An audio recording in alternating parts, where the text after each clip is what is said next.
Hello, Copernicus. I'm Mark. Do you mind if I ask you some questions? Sure. As you dined here, but by all means, go ahead. Great. Let's start out with where were you born? I appreciate you getting to know me, but I don't think I have that much time left. But for the sake of formalities, I was born in a town named Thorn in between Prussia and Poland in 1473. Can you tell me about your childhood?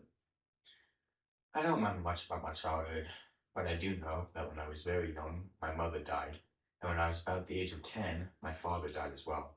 So I had to go live with my maternal uncle. I think his name was Lucas or something. That's pretty neat. What was your profession? I was an astronomer, mathematician, inventor, physician, classic scholar, translator, governor, economist, and diplomat. Okay, then you could have just said polymath. Sure. Now, as an astronomer, I'm sure you've heard of Ptolemy's geocentric model of the universe. What are your thoughts on this? Humbug. The Ptolemaic theory was not seriously questioned until I came around and straightened everything out. What do you mean by straighten everything out? Why, I realized that if the stars were rotating around us, then they must have been traveling at an inconceivable velocity. Inconceivable. The only other option was that the Earth itself was rotating. However, most people didn't believe that the air would accompany the Earth and would cause violent winds that would make the Earth completely uninhabitable. Did you have a name for this theory? Yes, Well, what was it? Come on, spit it out. I called it the heliocentric theory. My theory suggests that the Sun is placed at the center of the universe with the planets orbiting around it. My theory is an excellent supposition. Quick question. What's a supposition? Do you not understand the words coming out of my mouth? Yeah, most of them. When I first devoted myself to science, I refused to take part in any conversation of use of this kind. Yet, here we are. So, are you going to tell me what supposition means or not? No. Okay, then back on topic. Could you compare your heliocentric model with Ptolemy's brainless one? Yes, Ptolemy's model depicts that the Earth is placed at the center of the universe with the Sun, stars, and planets orbiting around it. That is why he called it the geocentric model, with geo meaning Earth and centric meaning center.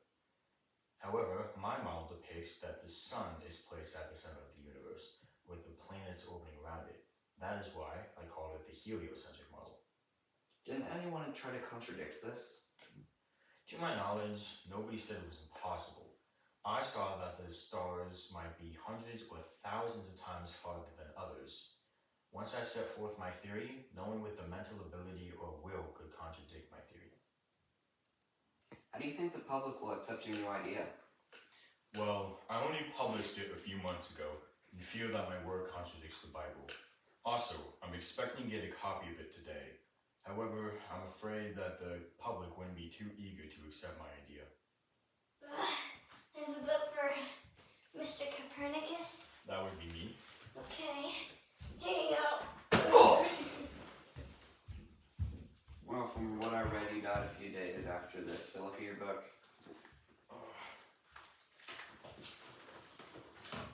Okay, you've looked at your book. I'll save you the trouble of dying. What? Well, looks like you had a pretty good idea of how it would be accepted. I still can't believe the Catholic Church disbelieved it for 300 years. Copernicus' theory was a serious blow to old ideas about how the world and the universe work. Most of them date back to the time of Aristotle. His book ushered in the scientific revolution between the 16th and 18th centuries. That is the end of our video.